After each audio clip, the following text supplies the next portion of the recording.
You are my sunshine, my only sunshine. You make me happy when skies are gray. Amazon's having a huge deal. It's the biggest sale of the year for Lumino whitening strips that we've been using for years. Love them, especially if you have teeth sensitivity. They will not hurt your teeth, and they don't hurt your teeth's enamel. They keep all the good bacteria in your teeth using essential oils and coconut oil, and they whiten nicely. A lot of people ask me questions about them, how long you have to use them. So I'd say for the first 30 days, use them consistently if you can. And then after that, you can do it like once a week or whenever you feel like you need to. Like I just did it this morning because I was like, I could use a little freshening up. So you can use my link, and that'll get you up to 40% off of the 21 pack. It makes it like 61 cents every time you whiten your teeth. It's awesome. It feels so good to start the week out, having everything out there, having all the things of what we're doing. I just feel so excited. Dino, myself, the kids are so pumped. We were talking about it on our way home yesterday from North Carolina. The kids were like, can we just go now to Tennessee? Like they're so pumped.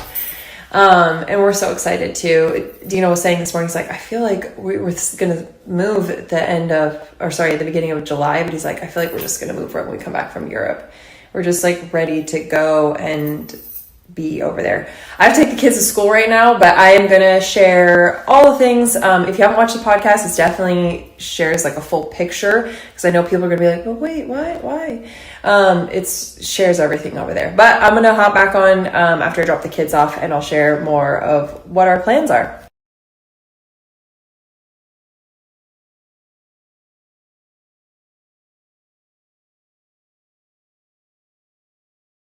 So many questions coming in about what and why, and people not understanding. And you know what? That's the beautiful thing. People aren't going to understand or people accusing. That's why we put everything in the podcast, just so you could hear our hearts behind it all.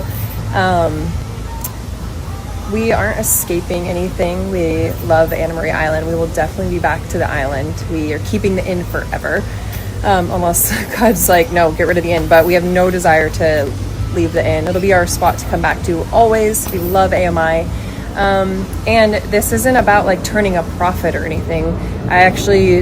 We probably will lose money on the deal in the end. But we're just being obedient to the Lord. So I know people aren't going to understand it, but that's okay. And hopefully by the way we live, that you either will see Christ through the way that we live, or you're just not going to understand it, and that's okay also. Actually, people did ask some really interesting questions that I thought it would be cool to put. We already have this week's podcast up and ready to go, which is so good, and it ties into so much of what we're talking about on the last podcast and what we've kind of been hitting on. I've been talking about it in Bible study. What are the things in our lives that we are not able to forsake? What are the nets that we're not able to walk away from? And that is such a good segue into what we're doing right now. So that's coming out Friday. But then, like I was saying, there are people that are asking a bunch of questions that I think are really good questions that I will answer, that Dino and I will answer on the podcast. Like, how do you know that it's not yourself that is pushing this? And again, our podcast definitely explains a lot of that stuff. Or how do you hear from the Lord? Or somebody said, I've never seen a Christian sell a business and then give all their money to the poor. Like, why aren't you doing that?